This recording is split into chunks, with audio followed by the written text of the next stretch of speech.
एक दिन जब किसान खेत में काम कर रहा था, उसका घोड़ा भाग गया। उस शाम जब पड़ोसियों को पता चला तो किसान के पास आए और बोले, ओह, यह तो बहुत बुरा हुआ है। शायद, किसान ने कहा। अगले दिन घोड़ा वापस आया और अपने साथ 7 जंगली घोड़े ले आया। सभी पड़ोसी फिर से उसके घर आए और बोले, एकदम बढ़िया। और किसान ने कहा, शायद। अगले दिन किसान का बेटा जंगली घोड़ों में से एक पर सवार होकर उसे वश में करने की कोशिश कर रहा था, लेकिन घोड़े ने उसे फेंक दिया और युवक का पैर टूट गया।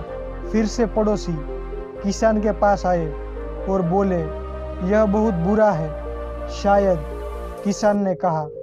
उस दिन के बाद सेना के लिए नए उम्मीदवारों की तलाश में सेना के अधिकारी किसान की संपत्ति पर आए।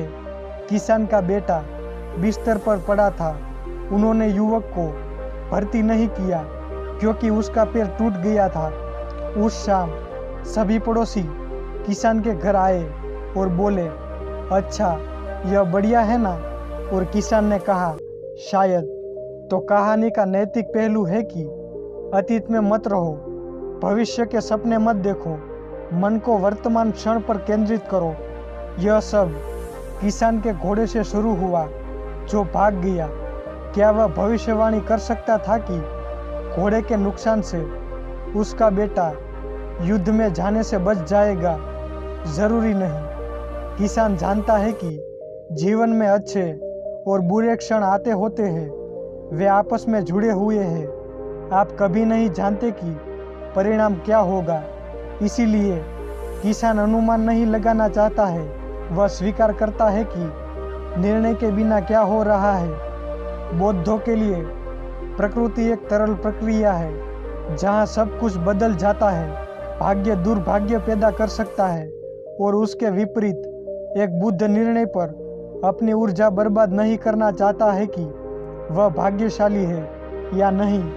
यह अच्छा हो सकता है, यह बुरा हो सकता है, आप कभी नहीं जानते। बौद्ध धर्म आपको वर्तमान क्षण के प्रति जागरूक होना सिखाता है, क्योंकि यही एकमात्र वास्तविक दुनिया है जो आपके पास है। अतीत तुम्हारे पीछे है और भविष्य अप्रत्याशित है।